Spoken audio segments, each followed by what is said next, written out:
फिर मुसीबत में फंसे यो यो हनी सिंह। मुंबई कॉन्सर्ट में की नियमों की अनदेखी, लेजर लाइट का इस्तेमाल करने पर केस हुआ दर्ज। बॉलीवुड में एक्टर्स का ज्यादा दबदबा, हिंदी फिल्म इंडस्ट्री पर प्रियदर्शन का तीखा बयान। बोले क्रिएटर्स को आजादी नहीं। गोल्डन टेम्पल पहुंची प्रियंका चोपड़ा, आम लोगों के साथ बैठकर धोए बर्तन, सामने आया वीडियो। खबरों में आगे बताएंगे आपको। राजा शिवाजी बन स्वराज्य के लिए लड़ेंगे रितेश देशमुख। दमदार टीजर ने सोशल मीडिया पर मचाया तहलका।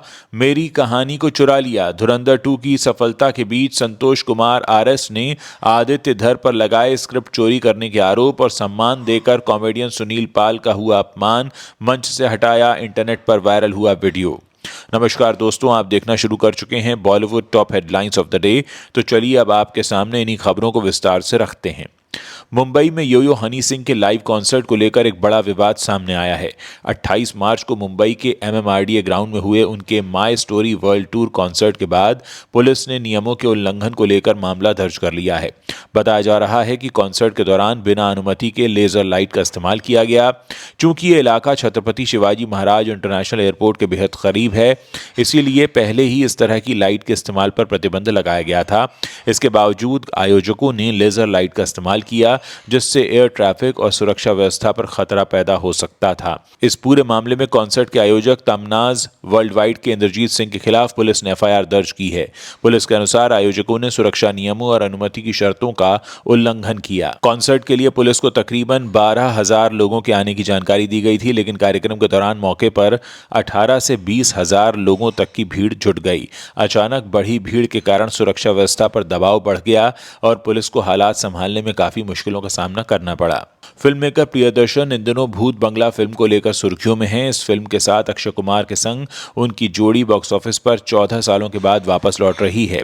इस हॉरर कॉमेडी फिल्म का प्रमोशन जोरों से चल रहा है। इस दौरान प्रियदर्शन ने बॉलीवुड कंटेंट और मेकर्स की क्रिएटिविटी को लेकर बात की है। भूत बंगला फिल्म के शूटिंग डेज के बारे में बात करते हुए प्रियदर्शन ने कहा, इतने लंबे वक्त बाद मिलना काफी यादगार एक्सपीरियंस था, लेकिन जब पहला शॉट लिया तो लग ही नहीं रहा था कि सिर्फ 6 महीने से बात हो रही हो। इन सभी लोगों से मेरे पर्सनल रिलेशंस हैं। तब्बू के साथ मैं 25 साल बाद फिल्म कर रहा था। उनके साथ मेरी आखिरी फिल्म हेरा फेरी थी। फिल्म इंडस्ट्री में हुए बदलावों के बारे में बात करते हुए प्रियदर्शन ने कहा कि सोसाइटी और समाज में काफी चेंजेस हुए हैं, लेकिन मुझे ऐसा लगता है कि फिल्म इंडस्ट्री में कुछ भी बड़ा बदलाव नहीं हुआ है। भारत में सिनेमा के साथ एक नई पीढ़ी आ रही है।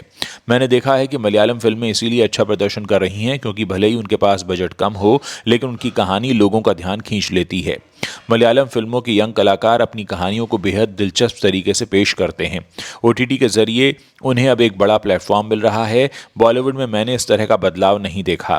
प्रियदर्शन ने कहा कि मुझे बॉलीवुड में कोई नया प्रयोग नजर नहीं आ रहा है। मुझे लगता है कि यहाँ एक्टर्स का ज़्यादा दबदबा है, इसी वजह से क्रिएटर्स को क्रिएटिविटी करने की आज़ादी नहीं मिलती। आपको बता दें कि प्रियदर्शन ने अपने करियर की शुरुआत 80s में मलयालम सिनेमा से की थी। इसके बाद हिंदी सिनेमा में उन्होंने कदम रखा और एक से बढ़कर एक ब्लॉकबस्टर मूवीज भी बनाई, जिसमें हेरा फेरी से लेकर गरम मसाला और भूल भुलैया तक शामिल हैं। प्रियंका चोपड़ा आए दिन किसी न किसी वजह से चर्चा में बनी रहती हैं। अब वो अमृतसर के गोल्डन टेम्पल में सेवा करती नजर आई हैं। प्रियंका चोपड़ा मंगलवार को गोल्डन टेम्पल पहुंची। वहां उन्होंने दरबार साहिब में मत्था टेका। उसके बाद वो वहां के लंगर हॉल में गईं। लंगर हॉल में प्रियंका ने सेवा करते हुए बर्तन धोए, साथ ही उन्होंने वहां के और भी कामों में खूब मदद की। प्रियंका यहां एक आम श्रद्धालु की तरह पहुंची थी। उन्होंने वहां किसी से भी कोई बात नहीं की। मीडिया ने उनसे बातचीत करने की कोशिश की, लेकिन उन्होंने किसी भी सवाल का कोई जवाब नहीं दिया। चुपचाप उन्होंने वहां सेवा की और फिर चली गईं। प्रियंका चोपड़ा का एक वीडियो भी सामने आया है, जिसमें वो बर्तन धोते दिखाई दे रही हैं। उनका यह अंदाज सोशल मीडिया पर लोगों का दिल जीत रहा है।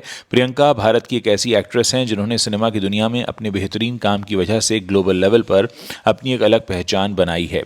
साल 2019 में आई film the sky is pink के बाद वो किसी भी भारतीय फिल्म में दिखाई नहीं दी हैं। हालांकि वो लंबे समय से एक इंडियन फिल्म को लेकर चर्चा में हैं, जो कि अगले साल सिनेमाघरों में दस्तक देने वाली है, और इस फिल्म का नाम है वाराणसी, जिसका डायरेक्शन एस राजमौली कर रहे हैं। प्रियंका के साथ महेश बाबू भी इसका हिस्सा हैं। एक बड़े बजट की फिल्म है। इसे बनाने में मेकर्स तकरीबन 1300 करोड़ रुपए खर्च कर रहे हैं। 7 अप्रैल 2027 के दिन ये फिल्म रिलीज हो जाएगी। बॉलीवुड में इन दिनों ऐतिहासिक फिल्मों का ट्रेंड तेजी से बढ़ रहा है। इसी बीच रितेश देशमुख की फिल्म राजा शिवाजी चर्चा में आ गई है, जिसका टीजर अब रिलीज कर दिया गया है। टीजर ने आते ही दर्शकों के बीच एक्साइटमेंट बढ़ा दिया है और सोशल मीडिया पर इसकी खूब तारीफ हो रही है। ये फिल्म मराठा साम्राज्य के महान योद्धा छत्रपति शिवाजी महाराज के जीवन पर बनी है, जिसे बड़े लेवल पर पेश करने की तैयारी की गई है। टीजर की शुरुआत संजय दत्त की दमदार आवाज़ से होती है, जो एक सवाल पूछते हैं, मराठा के मुकद्दर में मौत लिखी है या गुलामी। इसके बाद बगावत और संघर्ष की एक झलक दिखाई देती है। फिल्म में रितेश देशमुख छत्रपति शिवाजी महाराज के किरदार में दिख रहे हैं और उनका अंदाज काफ़ी दमदार भी लग रहा है। फिल्म में शिवाजी और संभाजी की चुनौतियों और देश के लिए बलिदान को दिखाया गया है। इसके अलावा अभिषेक बच्चन, विद्या बालन, फरदीन खान और जेनेलिया देशमुख जैसे एक्टर्स की झलक भी इसमें दिख रही है और संजय दत्त इसमें मेन विलन के रूप में दिखाई दे रहे हैं। आपको बता दें कि राजा शिवाजी फिल्म को रितेश देशमुख ने ही लिखा है, उन्होंने ही डायरेक्ट और प्रोड्यूस किया है और ये उनके करियर की सबसे बड़ी फिल्मों में से एक मानी जा रही है। अब ये 1 मई 2026 को सिनेमाघरों में रिलीज होने जा रही है। खास बात यह है कि रिलीज के समय इसका क्लैश आमिर खान की प्रोड्यूस की गई फिल्म एक दिन से होगा, जिसमें जुनैद खान और साई पल्लवी दिखने वाले हैं। फिल्म इंडस्ट्री में इन दिनों जहां धुरंधर द रिवेंज की सफलता की चर्चा हो रही है, वहीं अब एक नई कंट्रोवर्सी ने सबका ध्यान खींच लिया है। धुरंधर 2 की कहानी को लेकर एक फिल्म मेकर ने आरोप लगाया है कि इस फिल्म की कहानी उनकी लिखी हुई स्क्रिप्ट से मिलती जुलती है, जिससे मामला अब कानूनी मोड़ लेता दिखाई दे रहा है। संतोष कुमार आरएस ने आदित्य धर पर चिंदी चोर होने का आरोप लगाया है। उनका दावा है कि उन्होंने 2023 में इस कहानी को एक एंटरटेनमेंट फिल्म के तौर पर लिखा था, लेकिन आदित्य धर ने इसे चुरा लिया और इसे पॉलिटिकल प्रोपेगेंडा के रूप में पेश कर दिया।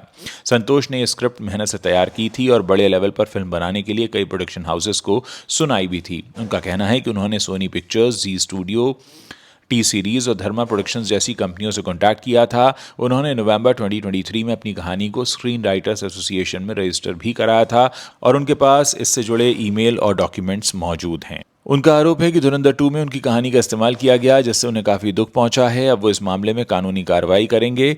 IMDb के अनुसार संतोष कुमार आरएस कर्नाटका के शिवमोगा जिले के रहने वाले हैं और एक लेखक, निर्देशक और प्रोड्यूसर के तौर पर काम कर चुके हैं। उन्होंने अपने करियर की शुरुआत 2023 में कन्नड़ फिल्म कैंपस क्रांति से की थी, जिसे उन्होंने खुद लिखा था और डायरेक्ट भी किया था। इसके अलावा वो आने वाली फिल्म युवन रॉबिन हुड पर भी काम कर रहे हैं, जो एक पैन इंडिया एक्शन थ्रिलर बताई जा रही है। अब धुरंधर 2 को लेकर उठे इस विवाद के बीच इंडस्ट्री में कॉपीराइट जैसे मुद्दों पर एक बार फिर से चर्चा तेज हो चुकी है।